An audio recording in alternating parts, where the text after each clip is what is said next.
आप सभी को पहला राम राम, जय देव, जय इष्ट देवों की। आज एक कहानी जब मैंने सुना तो वो कहानी एक और आप लोगों तक शेयर करते हैं।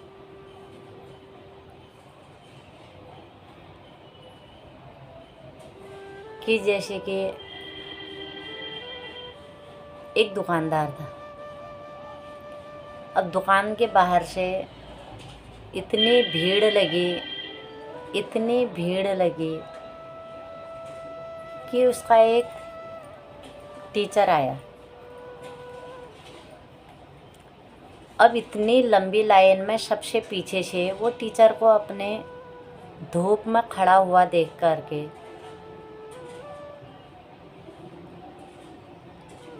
बड़ा दुख लगा। वो टीचर की रिस्पेक्ट करता है, वो उनको मान सम्मान देता है, तो उससे उनका धूप में खड़ा रहना सहन नहीं हो रहा था। पर करे तो क्या करे, उसको ग्राहकों को संतुष्टि भी करना था। वो टीचर की, वो अपने गुरु की हर बात मानता था। तब जब सारे लाइन को उसने सामान दे दिया, फिर दौड़ करके अपने गुरु के पास गया और उनसे कहा, मुझे क्षमा करना, मेरी अभी ऐसी परिस्थिति थी कि 2 घंटे तक मैं आप पर ध्यान नहीं दे पाया, आपसे मैं बोल नहीं पाया, मैं आपसे बात नहीं कर पाया और आपको बैठने के लिए मैंने कुर्सी भी नहीं दे पाया, तो आप मुझे क्षमा करना। तो उस गुरु ने, उस टीचर ने उसको इतना अच्छा उदाहरण दिया, इतने अच्छे प्यार से समझाया, मैं तेरा टीचर हूँ, तू 2 घंटे से मुझे यहाँ पर खड़ा देख नहीं पाया, मेरे कष्टों को तूने अनुभव किया, तुझ में अशांति हुई और तू इतना व्याकुल हुआ। अब जरा ये लगा कि जिस परमात्मा ने तुझे इस संसार में अपनी भक्ति करने के लिए भेजा है और आज तू इतने सालों का हो गया, बाल बच्चे, बीवी, घर, माया, बहू, पोते वाला हो गया, तो वो ईश्वर, वो इष्ट, वो बांके बिहारी, वो सतगुरु जिसने इस संसार में गीता ज्ञान देने के लिए राम रूप में, कृष्ण रूप में प्रकट हुए और उनके दर्शनों के लिए तेरे पास टाइम नहीं है। वो तुम्हें कब से बुला रहे हैं कि आओ, मैं यहाँ खड़ा हूँ, इतनी भीड़ आ रही है पर मैं तेरा इंतज़ार कर रहा हूँ और तेरे को मेरे 2 घंटे क्या खड़ा रहना व्याकुल कर दिया, उनका इतने सालों तक तेरा इंतज़ार करना तुझे दिख नहीं रहा। उस गुरु की बात उस दुकानदार पर इतनी टच हुई कि अगले दिन ही वो मंदिरों के दर्शन करने, तीर्थ धाम करने और अपने शरीर का सदुपयोग करने के लिए चल पड़ा। हमें तो ये कहानी अच्छी लगी, आपको कैसी लगी ये भी बताना। कौन कहता है कि मुझसे प्यार कौन नहीं करता? हर कोई इस प्रेम के लिए, इस प्यार पाने के लिए अपने परिवारजन के पीछे पीछे भागते हैं। और भगवान की लीला देखो, जिनके लिए तन मन धन लगाते हैं पर उल्टा वही हमको धिक्कारते हैं। क्यों? क्योंकि वह सद्गुरु, वो कृष्ण हमको एहसास दिलाते हैं कि तू माया के पीछे भाग रहा है और मैं तेरे से प्रेम कर रहा हूँ और तू मेरे प्रेम को समझ नहीं पा रहा है। इसीलिए जब हम शरीरों के पीछे भागते हैं प्रेम पाने के लिए तो कभी नहीं मिलता है, और हम अगर भगवान के नाम जाप में उसके प्रेम में डूबते हैं तो हमको सबका प्रेम मिलता है। फिर हमको किसी का प्रेम चाहिए भी नहीं। कहते हैं कि प्रभु तेरा प्रेम हमको मिल गया तो हमको दुनिया का प्रेम नहीं चाहिए। ये अगर हम ठान लेते हैं तो जितने हमारे परिवारजन हैं वो हम उल्टा हमसे प्रेम करने लग जाते हैं।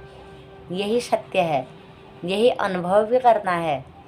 फिर कोई नफरत नहीं करता। जिनके प्रेम पाने के लिए हम उनके पीछे पीछे जाते थे वो हमारे साथ बैठना भी पसंद नहीं करते थे। और जब से हमने प्रभु का हाथ पकड़ा, प्रभु को पाने के लिए दौड़ लगाई, तो सारी दुनिया, हमारे रिश्तेदार सब हमारे साथ बैठने के लिए खुद आएंगे। वो प्रभु इतना प्यारा बना देता है सबके साथ। तभी कहते हैं तुम 2 कदम प्रभु के लिए बढ़ाकर तो देखो, प्रभु 200 कदम तुम्हारे लिए भागते हुए आएंगे। सुदामा ने प्रभु से मिलने के लिए दौड़ लगाई और राजमहल से कृष्ण ने भी उनको लाने के लिए दौड़ लगाई। एक तो परमात्मा धक्का देता है हमारे इष्ट के रूप में, वो भी तो हमारे कृष्ण राम हैं। नाम अलग हैं पर हैं एक ही। वो हमको धक्का भी देते हैं और अपनी तरफ से अपने पास भी बुलाते हैं। इधर से धक्का भी मारते हैं और उधर से पास भी बुलाते हैं। ये दोनों तरफ परमात्मा हमको बचाता है। तेरे इश्क में, तेरे प्यार में मेरा मन रहे सदा तेरी याद में। मेरे सतगुरु, मेरे सतगुरु, तेरे इश्क में, तेरे प्यार में मेरा मन रहे तेरी याद में। मेरे सतगुरु, मेरे सतगुरु, तेरा साथ है मेरी हर खुशी, तेरा नाम है मेरी जिंदगी।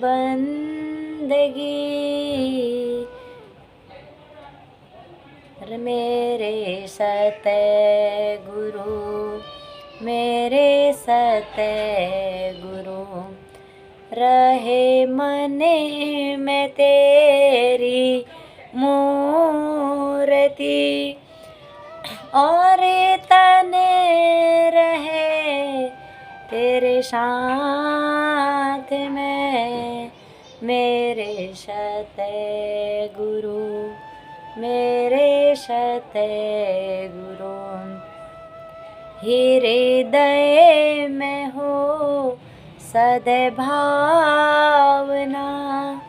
ऐसे भाव में अहंकार ना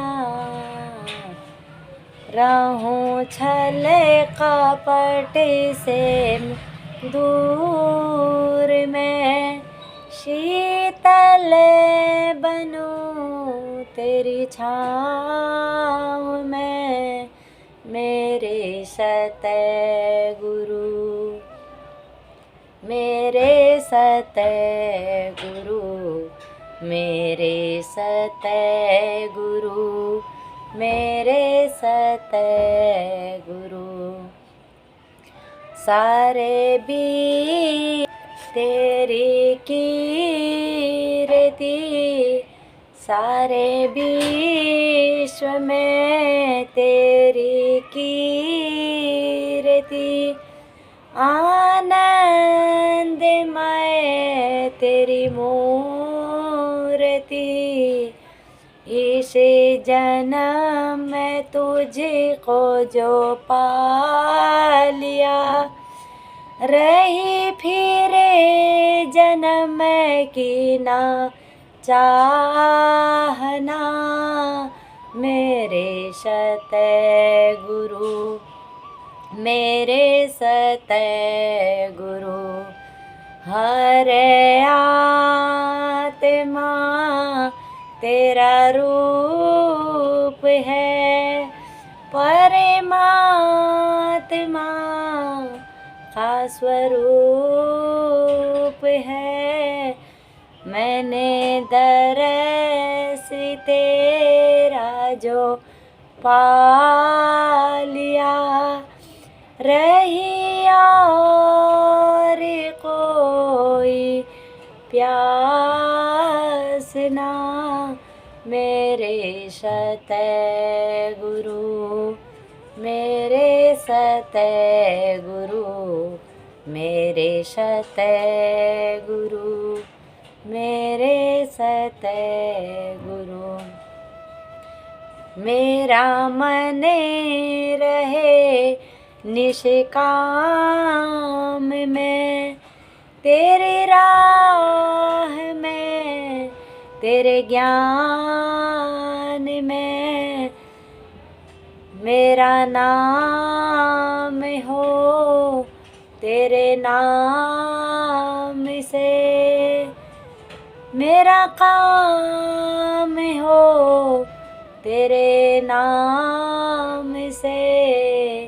मेरे सतगुरु, मेरे सतगुरु, मेरे सतगुरु, मेरे सतगुरु। तेरे इश्क में, तेरे प्यार में, मेरा मन रहे तेरी याद में। मेरे सतगुरु, मेरे सतगुरु, मेरे सतगुरु, मेरे सतगुरु।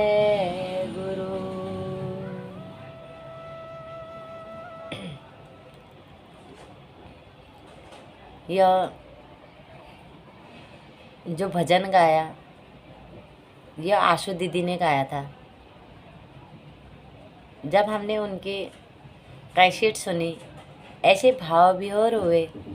ये जयपुर में उन्होंने सारे जयपुर वासियों को कैसे अपने भक्ति में रमा दिया। और बोलते हैं, जिसकी ज़रूरत यहाँ जितनी होती है, भगवान को उसकी ज़रूरत उससे भी दुगनी होती है। इसीलिए वो अपने भक्तों को जल्दी कोई ना कोई बीमारी का बहाना बना के उसको पास बुला लेते हैं। भगवान की भक्ति, भगवान के रस में ये ऐसी पढ़ाई है, ये पहले भी कुमाऊनी भाषा में बता रखा है। वैसे तो हिंदी में कहने का कोई एम नहीं है, सारी दुनिया हिंदी ही कहती है, पर कुमाऊनी भाषा में एक प्रेरणा के लिए जो कह रखा है, जो बता रहे हैं, थोड़ा हिंदी में भी वो कुछ लोग कुमाऊनी नहीं समझते हैं। इसीलिए कभी कभी भक्ति को, इस गुरु के ज्ञान को हिंदी में बताना ज़रूरी है, क्योंकि हर कोई इससे अलग ना रहे, सभी के अंदर प्रेम भरे, निष्काम भाव, कुछ नहीं चाहिए, बस प्रभु तू चाहिए। और जो भी हमसे मिले, आपसे प्रार्थना है, जो भी सुने वो भी भक्तिमय बन जाए और जीवन का सदुपयोग करे। कितना प्रेम है परमात्मा के भजनों में। कभी कभी भजन अपने हाथ से भी बनाने चाहिए। अपने मुंह से गाने चाहिए। अपने भावों को जरूर नहीं ताल मिले,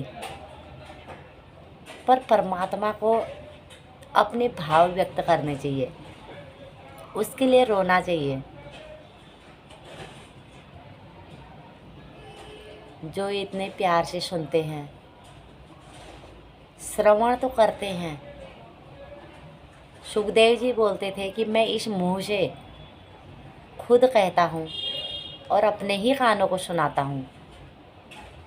ये जितना मैं सुन रहे हैं, ये कोई मेरे पे एहसान नहीं कर रहे हैं, और मैं जो कह रहा हूँ ये मैं इन पर एहसान नहीं कर रहा हूँ। ये ज्ञान ऐसी चीज़ है जिसके अंदर परमात्मा बैठ जाता है, उसी को ही सुनवाता भी है। यही तो प्रेम है। जो हमारा प्रश्न था कि क्या परमात्मा हमसे प्रेम करता है, जब हम किसी भगवान की बात सुनने के लिए सब काम छोड़ देते हैं, सारे चैनल हटा देते हैं और सिर्फ भक्ति वाला चैनल लगाते हैं, तो यही एक भगवान का भाव है कि मैं तुझसे प्रेम करता हूँ, तू विश्वास कर और मेरी तरफ को बढ़, मैं तेरा उद्धार करूँगा। मनुष्य जीवन कुछ पलों के लिए मिला है, उसके बाद किस योनि में भुगतना पड़ेगा। अभी हमको इतना दुख अनुभव होता है और आँख से आंसू आते हैं, और ये सोचो कि हमारे सामने सामने कितने सालों तक हम दूसरी योनियों में जो आते हैं, गाय के रूप में, बैल के रूप में, पक्षी के रूप में, कीड़े मकोड़ों के रूप में, तो वो अपना दुख तो किससे कह भी नहीं पाते। हम तो चाहे कोई निंदा भी करे, चाहे कोई सुने चाहे न सुने, फिर भी कह देते हैं और अपना मन खाली कर लेते हैं, पर उनके पास तो जुबान भी नहीं होती है। इसीलिए भगवत भक्ति को एहसास करना है, उसके प्रेम में डूबना है और उसी की बात, उसी की याद करनी है। धन्यवाद।